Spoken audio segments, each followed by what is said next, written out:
हमारे साथ अजय भांबी हमारे साथ ज्योतिषाचार्य जुड़ चुके हैं, उनसे भी जानकारी लेते हैं। अजय जी, आपका बहुत बहुत स्वागत है सूर्य समाचार पर। धन्यवाद आपका, धन्यवाद। अजय जी, कहा जाता है कि जो हिंदू धर्म है वो कहीं ना कहीं विज्ञान से जुड़ा हुआ है और अब सूर्य ग्रहण है, एक तरह से ट्रांजिशन है और ट्रांजिशन जो है वो मौसम पर भी आएगी। तो क्या इस सूर्य ग्रहण और मौसम के बदलाव का असर सेहत पर भी दिखेगा?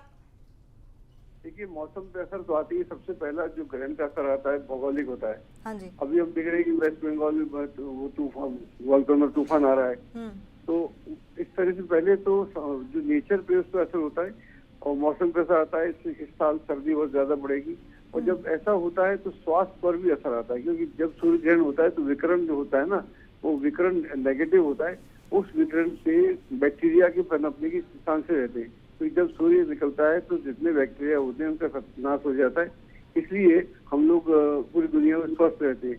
जिस जिस दौरान में ग्रहण पड़ता है तो चंद्रमा जब सूर्य के आगे आ जाता है और पृथ्वी पर उसकी रोशनी नहीं आ पाती सूर्य की, तब ग्रहण पड़ता है। ऐसी स्थिति में उसका विकिरण नेगेटिव हो जाता है तो बैक्टीरिया पैदा होता है, तो स्वास्थ्य के लिए नेगेटिव है। जिन लोगों की राशियों पर इसका असर नेगेटिव है वो ज्यादा प्रभावित हो सकते हैं। ऐसा नहीं कि हर आदमी प्रभावित होगा, उनके प्रभावित होने की चांसेस ज्यादा रहती है। अजय जी, एक और सवाल आपसे करना चाहूंगी, क्योंकि सूर्य ग्रहण से या किसी भी ग्रहण से जुड़ी हुई कई सारी भ्रांतियां होती हैं और कुछ चीजें हम बचपन से सुनते आए हैं। जैसे कहा जाता है कि सूर्य ग्रहण वाले दिन अगर आप डुबकी लगाते हैं तो आपके पाप दूर हो जाते हैं। क्या ये सच है या फिर इसका कुछ विज्ञान से जुड़ा हुआ कुछ एस्पेक्ट है, पहलू है? नहीं, ये हमारी मान्यता है और हमारा जो हिंदू धर्म है बड़ा पुराना है। सबसे पूरी सभ्यताएं जितनी भी है दुनिया की, सबसे पुराना हमारा हिंदू धर्म है, बड़ा साइंटिफिक है। तो उसमें जनेऊ पहनने के अलग अर्थ है, मुंडन कराने के अलग अर्थ है और बच्चा पहले दिन कब विद्या आरंभ करेगा, सबके अलग मत अर्थ हैं। इस तरह जब डुबकी लगाते हैं, डुबकी हम तब लगाते हैं जब हम ग्रहण के दौरान जो आदमी पूजा पाठ ध्यान कर रहा है, मंत्रोच्चार कर रहा है, तो उसके बाद में उसको वहां से शुद्धिकरण के लिए करना पड़ता है। उन लोगों के लिए ज्यादा इम्पोर्टेंट जो लोग नदियों के पास रहते हैं। अगर आप नदियों के पास ही रहते तो फिर स्नान करने का उतना महत्व नहीं है, क्योंकि जो ये उन लोगों के लिए ज्यादा पॉसिबल भी है। नदी किनारे रहते हैं तो आप नदी किनारे हैं, वहां पर आप साधना कर रहे हैं, मेडिटेशन कर रहे हैं या मंत्रोच्चार कर रहे हैं, तब आपके लिए आसान हो जाता है वहां करना। क्योंकि अदरवाइज अब जहाँ नदी वगैरह नहीं है तो घर में संभव हो तो करें, क्योंकि स्नान के बाद आपको दान भी करना पड़ता है जी। यही मेरा सवाल आपसे, अगला सवाल यही था कि अगर नदी नहीं है या फिर किसी घाट पे आप नहीं जा सकते, क्या घर पर ये पॉसिबल है करना? घर पर कर सकते हैं, लेकिन करने के बाद दान करने के फिर आपको बाहर किसी को जाना पड़ेगा, किसी को बाहर ढूंढना पड़ेगा, या मंदिर में जाके दान कर सकते हैं फिर आप। और दान में क्या कुछ रख सकते हैं? दान में खासतौर से जो ये दूध है, वाइट चीजें जनरली जो है, कच्ची चीज, दूध, दही, घी, इन सब का, शक्कर, इन सब का दान ज्यादा उचित रहता है। अजय जी, क्योंकि आज आप हमारे साथ जुड़े हैं तो तमाम जितने भी भ्रम है सूर्य ग्रहण से जुड़े हुए वो मैं दर्शकों के भी दूर करना चाहती हूँ और अपने भी दूर करना चाहती हूँ। इसलिए आपसे ये जानना चाहती हूँ कि इस दौरान क्या सच में ऐसा होता है, क्योंकि हम दोबारा ये कहूँगी बचपन से सुनते आए हैं कि आप अगर नंगी आंखों से देखते हैं तो आपकी आंखें खराब हो जाती हैं। देखिए, अगर आप सूर्य को नंगी आंखों से कभी भी देखो आपकी आंखें खराब हो जाएंगी। सूर्य को एक सीमा से अधिक आप देखेंगे तो आपकी आंखें खराब हो जाती।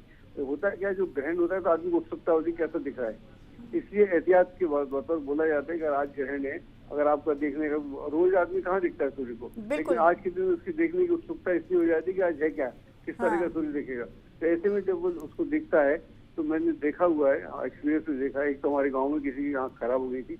वैसे भी दुनिया भर में जिन लोगों ने सूर्य को नंगी आंख से ग्रहण के समय देखा है उनकी आंख खराब हो जाती है। अधिकतर लोग देखते ही नहीं है सूर्य ग्रहण को। हम जो देखते हैं सुबह देखते हैं, सुबह का तो सूर्य का रोशनी एनर्जी अलग होती है, इसके लिए हम उसके लिए पूजा करते हैं सूर्य की, तो वो तो अलग है। वहाँ सूर्य को देखा जा सकता है या तो उदय के समय या अस्त के समय, बीच में सूर्य को नहीं देखा जाता। लेकिन ग्रहण के समय उत्सुकता व्यक्ति देखता है, उससे उसको सावधान किया जाता है। बिल्कुल सही कहा आपने कि उत्सुकता होती है कि आज क्यों नहीं देखना है, अगर देखना है तो देखते हैं कि क्या होता है। लेकिन अगर कोई गलती से देख ले तो क्या कोई मंत्र काम करेगा? ये मंत्र काम नहीं करेगा। यहाँ तो सिर्फ सूर्य का यंत्र काम करेगा, मंत्र काम नहीं करेगा। यानी कि कोई मंत्र काम नहीं, बिल्कुल नहीं करेगा, क्योंकि आप आग से खेलोगे तो जल जाओगे। यानी कि बच्चों को समझाने की बेहद जरूरत है कि बच्चे कम से कम ना देखें, क्योंकि बच्चे ऐसे होते हैं कि उनको उत्सुकता ज्यादा होती है, जिस चीज के लिए मना करें वो करना ही है। तो उसमें ऐसा है ना कि उसमें उसका भी कुछ साइंस से खोजा हुआ है, फिल्टर लेके देखिएगा, उसकी लेंस भी आ जाते हैं, उससे देखिएगा, गॉगल्स मिल जाते हैं, फिल्टर लगा के देखिएगा साइंटिफिक।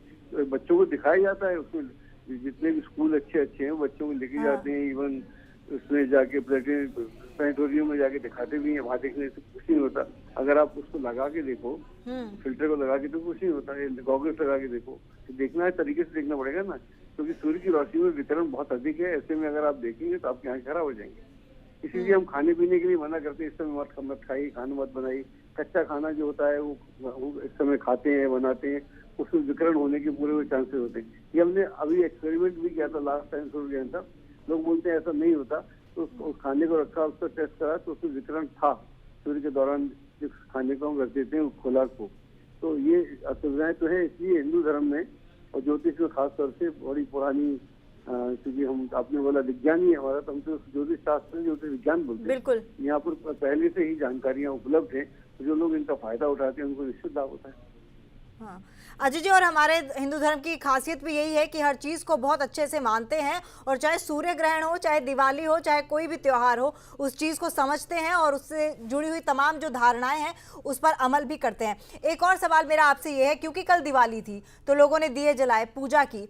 आज भी कई लोग जो होते हैं वो दिए जलाते हैं, जिस तरह से लाइटनिंग की होती है वो दोबारा की जाती है आज के दिन। तो आज उन लोगों को ये सब चीज़ें करनी चाहिए। मैं पूजा की बात नहीं कर रही, सिर्फ दिए जलाने की बात कर रही हूँ। होता है एक जोग्राफिकल चेंज होता है। यहाँ पर, यहाँ से दिवाली के टाइम से, खासतौर से त्रयोदशी के वहाँ से, जिस समय धनवंतरी तेरस होती है, तो वहाँ से एक नए वेदर में हम जाते हैं, सर्दी के वेदर में जाते हैं।